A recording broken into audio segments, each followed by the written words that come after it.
Students, मी सम्राट पोद्दार. तर आपला point चालू आहे D C generators.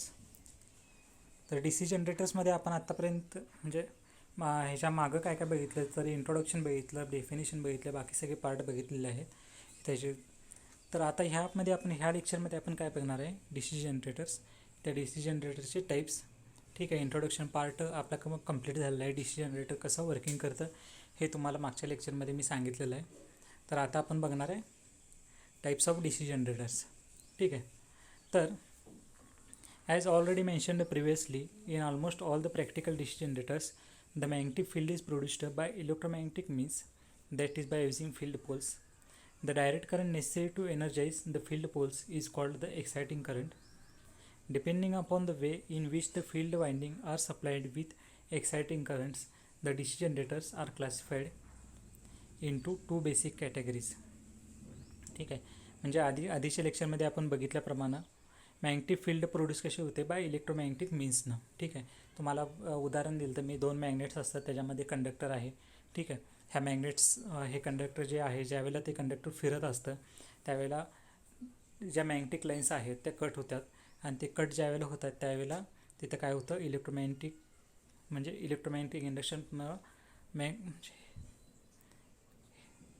Electromagnetic induction म्हणजे काय होतं, EMF इंड्यूस होतं कंडक्टरमध्ये. ठीक आहे, आणि तो कंडक्टर थ्रू आपण काय देतो, ब्रशेस, पहिला कंडक्टर थ्रू ब्रशेसला जातो, आणि त्या ब्रशेस थ्रू कुठं जातो, आपला जो लोड आहे त्या लोडला जातो. ठीक आहे, हे आपण बघितलेलं आहे. तर आता काय होतं, depending upon the way in which the field winding are supplied with exciting current, म्हणजे कुठल्या वेनं कनेक्ट केलेले आहे. ठीक आहे, कशा वेनं कनेक्टेड केलेलं आहे त्याच्यावरून त्याच्या 2 मेन कॅटेगरीज पडतात. ठीक आहे, तर कुठल्या आहेत त्या, तर सेपरेट इथं पहिला मी टाईप्स लिहून दिलेले नाही आहे, तर नुसतं डायरेक्टली त्याचं एक्सप्लेनेशन दिलं. तर त्या 2 टाईप्स आहेत, इथं खाली लिहायला पाहिजे होतं. तर त्या टाईप्स आहेत सेपरेटली एक्सायटेड जनरेटर आणि दुसरे आहे सेल्फ एक्सायटेड जनरेटर्स. ठीक आहे, ह्या 2 मेन टाईप्स आहेत. आता सेपरेटली एक्सायटेडच्या पुढे टाईप्स नाही आहेत, पण सेल्फ एक्सायटेडच्या पुढं 2 टाईप्स आहेत. त्या आहेत शंट जनरेटर्स आणि सिरीज जनरेटर्स. 3 टाईप्स आहेत, शंट जनरेटर्स, सिरीज जनरेटर्स आणि कंपाऊंड जनरेटर. ह्या कशाच्या टाईप्स आहेत, सेल्फ एक्सायटेड जनरेटर्सच्या. सेपरेटली एक्सायटेड जनरेटर्सच्या टाईप्स नाही आहेत. ठीक आहे, तर आता आपण जाणून घेऊया की सेपरेटली एक्सायटेड जनरेटर्स म्हणजे काय. ठीक आहे, ह्या सगळ्या टाईप्सचं, ह्या 2 टाईप्सचं, परत त्याच्या सेल्फ एक्सायटेडच्या पुढे ज्या 3 टाईप्स पडतात ह्या तिन्ही आपण पूर्णपणे एक्सप्लेन केलेले आहेत ह्या लेक्चरमध्ये. तर पूर्ण बघा. तर सेपरेटली एक्सायटेड जनरेटर म्हणजे काय, तर if the field winding of a generator is supplied with exciting current from an external DC source such as battery, another generator or indeed any suitable DC supply, then generator is said to be separately excited generator. म्हणजे ज्या जनरेटरला आपण एखादा battery किंवा एखादा DC source, ठीक आहे, DC source म्हणजे बॅटरी, एक्झाम्पल दिले आहे तर बॅटरीसारखं आपण म्हणजे काय केलेलं असतो, कनेक्ट केलेला असतो. ठीक आहे, DC सप्लाय. थांबा तुम्हाला डायग्राममध्ये दाखवतो. आणि इथं या डायग्राममध्ये तुम्ही बघू शकता, इथं battery as a separately excited DC source म्हणून तुम्ही तिथं दिलेलं आहे. तसं ज्यावेळेला आपण कनेक्ट करतो त्यावेळेला आपण काय म्हणतो, हा डायग्राम म्हणून तुम्हाला कळालं असेल, त्याला आपण म्हणतो सेपरेटली एक्सायटेड DC जनरेटर. म्हणजे इथं आपण एक्सटर्नल DC सोर्स बॅटरी म्हणून जोडलेला आहे. ठीक आहे, ह्या बॅटरीमधून पुढं आपली इलेक्ट्रिसिटी आपल्याला म्हणजे आपण यूज करू शकतो. बॅटरी थ्रू DC सोर्स दिलेला आहे आपल्याला. त्याला तसं जर म्हणजे आपल्याला दिसलं तर आपण समजून जायचं की हा सेपरेटली एक्सायटेड जनरेटर आहे. फिगर 2.18 मध्ये डायग्रॅमॅटिकली आपल्याला सेपरेटली एक्सायटेड जनरेटर बॅटरी इथं जोडलेली आहे सप्लाय म्हणून, हे आपल्याला दाखवलेलं आहे सेपरेटली एक्सायटेड जनरेटर. आता आपण तुम्हाला सांगतो, figure 2.18 shows diagrammatically the separately excited generator using battery for the supply of field current. Excited generator normally has a large number of turns of fairly thin wire and hence the high resistance in order. In the diagram, F to FF represents the field winding and A to AA armature. म्हणजे आपल्याला इथं डायग्राममध्ये दाखवल्याप्रमाणे जी field winding आहे इथं तुम्हाला दिसत आहे F to FF, ह्याला आपण फील्ड वाइंडिंग म्हणतो. ठीक आहे, ह्याला नंबर ऑफ टर्न्स असतात. तर आणि A to AA हे जे आहे, ठीक आहे, A to AA म्हणजे कुठली वाइंडिंग आहे, इथं आर्मेचर वाइंडिंग आहे. इथं रेजिस्टन्स ॲज अ लोड दिलेला आहे.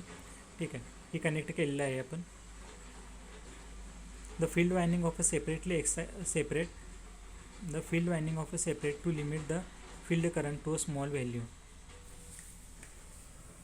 म्हणजे field winding of a separately excited generator normally has a large number of turns of fairly thin wires and hence the high resistance in order to limit current to a small value.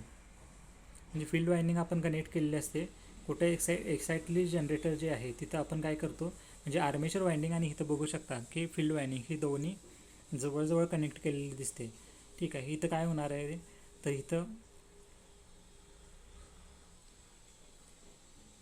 म्हणजे excited होणार आहे म्हणजे generator जो आहे ते EMF इथं काय produce होणार आहे.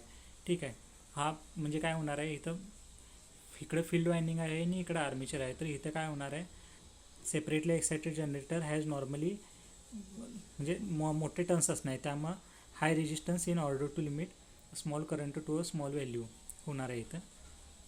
म्हणजे काय होणार आहे इथं ह्या ठिकाणी जो आहे इथं बॅटरी जोडलेली आहे इथं आपले EMF इंड्यूस होणार आहे आणि इकडं जाऊन कुठून मिळणार आहे लोडला मिळणार आहे. हा एवढंच इथं काय होणार आहे म्हणजे ह्या डायग्रॅममध्ये आपल्याला कळत आहे की बाबा इथं बॅटरी जोडली. ठीक आहे, हे फील्ड वायंडिंगला आता तुम्हाला परत आणि डिटेलमध्ये सांगतो. कधी कधी कसं होते भरपूर सांगितल्यावर काहीच कळत नाही असं होत असते. तर आणि एकदा सांगतो इथं बॅटरी जोडलेली आहे इथं आणि त्यानंतर बॅटरीच्या पुढं आपल्याला इथं फील्ड वायंडिंग जोडलेली दिसते. त्याच्याबरोबर समोर इथं आर्मेचर वायंडिंग जोडलेली दिसते. फील्ड वायंडिंगला F to FF ने डिनोट केलेलं आहे, आर्मेचर वायंडिंगला A to AA ने डिनोट केलेलं आहे. ठीक आहे, आणि त्याच्यापासून लोडला दिलेलं आहे. तर आपण डायरेक्टली इथं बॅटरी ज्या वेळेला जोडलेली आहे तेव्हा फील्ड वायंडिंग थ्रू करंट जो आहे आपला EMF इंड्यूस होतो कुठं आर्मेचर वायंडिंगला आणि ह्या आर्मेचर वायंडिंगमध्ये ज्यावेळेला इंड्यूस होतो EMF तोच आपण कुठं दिलेला आहे ह्या लोडला दिलेला आहे. ठीक आहे, हा एवढंच त्याचं वर्किंग आहे. आणि हे आपण इथं काय म्हणतो आपण त्याला this is helpful in reducing the power loss in the field circuit. ठीक आहे, आणि म्हणजे पॉवर सर्किटमध्ये ह्याच्यामुळं काय होतं फील्ड वायंडिंग आपण जोडल्यामुळं पॉवर लॉस जो आहे तो काय होतो कमी होतो पूर्णपणे म्हणजे होतच नाही असं होत नाही. It should be remembered that when the required flux is to be produced with a small current, the number of turns required for the winding is obviously large. म्हणजे आपल्याला काय जर समजा इथं जर आपल्याला स्मॉल अमाऊंट ऑफ करंट जर produce करायचं असेल तर आपल्याला जी फील्ड वायंडिंग लागणार आहे ती काय लागणार आहे फील्ड वायंडिंगचे नंबर ऑफ टर्न्स म्हणजे इथं गोल गोल F to FFच्या मध्ये तुम्हाला जे गोल केलेले दिसतात ते काय असतात त्याचे नंबर ऑफ टर्न्स असतात. तेच तुम्हाला जर जास्त तुम्ही घेतला तर स्मॉल अमाऊंट ऑफ करंट जर तुम्हाला लागणार असला तर फील्ड वायंडिंगचे जे टर्न्स आहेत ते तुम्हाला काय करायला लागणार जास्त घ्यायला लागणार. ठीक आहे, तर अशा प्रकारे हे त्याचं वर्किंग आहे. इकडं आपण बॅटरी जोडली, इकडं फील्ड वायंडिंग जोडलं, इकडं आर्मेचर वायंडिंग, त्याच्या पुढं इकडं लोड जोडलेला आहे. ठीक आहे, field winding through EMF induce होतो कुठं आर्मेचर वायंडिंगला आणि आर्मेचर वायंडिंग थ्रू कुठं जातो इकडे लोडला जातो. ही त्याचं वर्किंग आहे. ठीक आहे, तर आता आपण बघूया ज्या मेन टाईप्स होत्या कशाच्या टाईप्स ऑफ जनरेटरमध्ये ज्या दोन मेन टाईप्स होत्या सेपरेटली एक्साइटेड जनरेटर ह्याच्या कुठल्याही पुढं टाईप्स नाही आहेत. ठीक आहे, तर आता पुढची टाईप्स कुठली आहे सेल्फ एक्साइटेड जनरेटर. ठीक आहे, तर सेल्फ एक्साइटेड जनरेटरच्या पुढं 3 टाईप्स पडतात तर शंट जनरेटर, सिरीज जनरेटर आणि कंपाऊंड जनरेटर. आता सेपरेटली म्हणजे नावावरून तुम्हाला मगाशी काय की बाबा एक त्याला एक्सटर्नल DC सोर्स दिला बॅटरी म्हणून. आता सेल्फ म्हणजे काय असणार आहे सेल्फ म्हणजे स्वतःचा तुम्हाला डायरेक्टली हे सांगूया म्हणजे काय म्हणतो आपण त्याला थिअरी सांगूया म्हणजे त्यामुळं तुम्हाला कळतं. सेल्फ एक्साइटेड म्हणजे काय रे स्वतःच एक्साइट करणार आणि स्वतःच प्रोड्यूस करून स्वतःच देणार आर्मेचर वायंडिंगमध्ये हे तर होणार आहे. ते कसं होणार आहे ते तुम्हाला डायरेक्टली सांगण्यात येणार आहे इथं. ठीक आहे, तर सेल्फ एक्साइटेड जनरेटर म्हणजे काय if the field winding of a generator is supplied with exciting current from the armature of a generator itself is called the self excited generator. म्हणजे काय होणार आर्मेचरमध्ये आपण EMF प्रोड्यूस होणार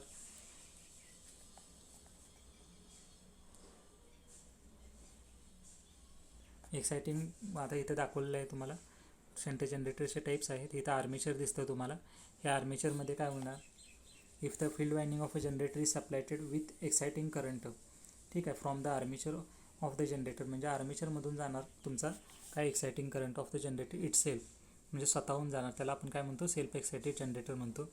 नॉर्मल कंडिशनमध्ये काय होणार field poles of a generator हे थोडं तुम्हाला काय म्हणतो आपण तुम्हाला ऐकण्यात किंवा समजण्यात थोडासा प्रॉब्लेम झाला असेल तर हे परत आणि एकदा लेक्चर बघा, कारण की कसं आहे ह्या सगळ्या हे जनरेटर्स आहेत आणि हे जनरेटरच्या पुढे टाईप्स आहेत.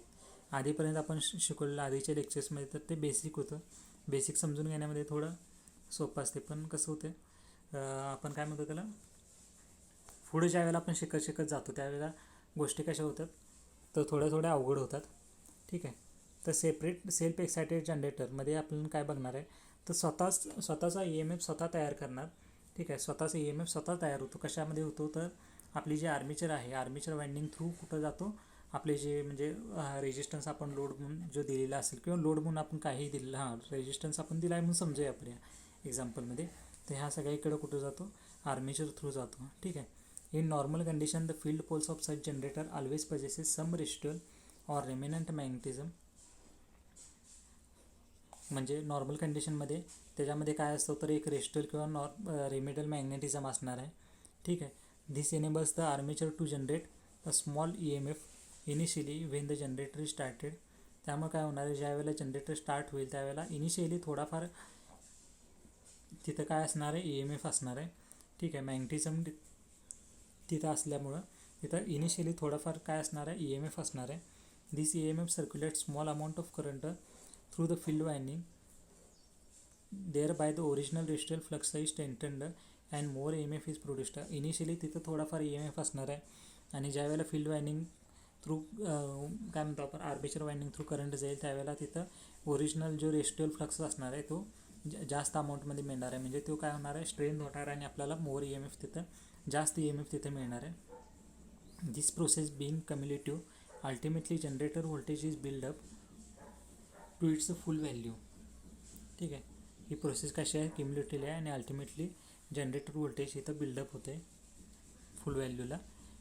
आता बेस्ट तुम्हाला मॅनर म्हणजे आपल्याला इथं काय सांगितलं आहे, ह्याच्या पुढं काय पडतात, ह्याच्यात 3 टाईप्स पडतात. त्या कुठल्या आहेत, शंट जनरेटर, सिरीज जनरेटर आणि कुठला आहे थर्ड आहे कंपाऊंड जनरेटर. तर ह्या 3 ज्या आहेत टाईप्स पुढच्या सेल्फ एक्सायटेडच्या ते आपण नेक्स्ट लेक्चरमध्ये बघणार आहे. ठीक आहे. Thank you everyone.